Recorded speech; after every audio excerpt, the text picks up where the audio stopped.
The fighting between Israel and Gaza, which started on October 7, 2023, isn't a new thing. It's the latest part of a very long and sad story that goes all the way back to when Israel was created in 1948. Palestinians call this the Nakba, which means catastrophe because hundreds of thousands of them lost their homes. This created a huge problem with refugees and started a lot of anger and fighting that still goes on today. After 1948, there were many wars and uprisings. Each one left people hurt, not trusting each other, and feeling like their problems weren't solved. In 1967, after the Six-Day War, Israel took control of the Gaza Strip, along with the West Bank and East Jerusalem. Israel, having soldiers, settlements, and rules about where Palestinians could go and what they could do, made a lot of people angry. In 1987, Palestinians started an uprising called the First Intifada. They wanted to be in charge of their own lives. In the 1990s, the Oslo Accords made it seem like there might be peace and two countries living side by side, but that didn't work out.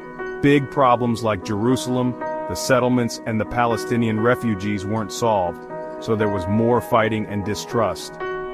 The Second Intifada started in 2000, and the fighting got worse. Israel built a wall to separate itself from the Palestinians. Palestinians called it an apartheid wall, and it made things even more tense. In 2005, Israel left Gaza, but the fighting didn't stop. Israel blocked things from going into Gaza, and there was still fighting sometimes. This created a lot of problems for people living there and made them even angrier. Because no one could find a way to make a fair and lasting peace, there was more and more fighting. With all these old problems, the current war started and things got much worse. On October 7, 2023, a Palestinian group called Hamas surprised Israel with an attack called Operation Al-Aqsa Flood. Hamas launched thousands of rockets from Gaza into Israel.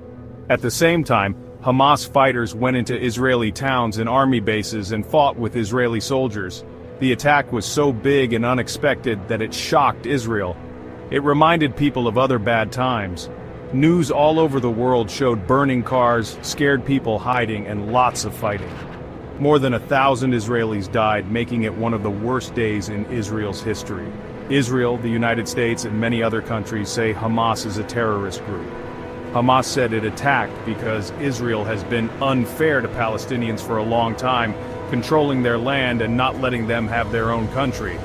They said the attack was because Israel keeps building settlements in the West Bank, blocking things from going into Gaza and not letting Palestine become a country.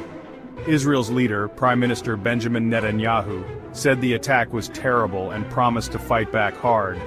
The Israeli army attacked Hamas's bases, tunnels, and leaders in Gaza. The fighting got much worse, and other countries asked them to stop. But it was hard to stop the fighting because of all the anger and mistrust from so many years. More than 2 million Palestinians live in Gaza, a small area by the sea. Gaza has suffered the most in this fighting. Israel's attacks and the blockade have created a terrible situation. The United Nations says it's a catastrophe. Hospitals are full, there isn't enough food or medicine, and ordinary people are getting hurt the most. Gaza was already in bad shape because of years of fighting and the blockade. Now, with the new fighting, things are much worse.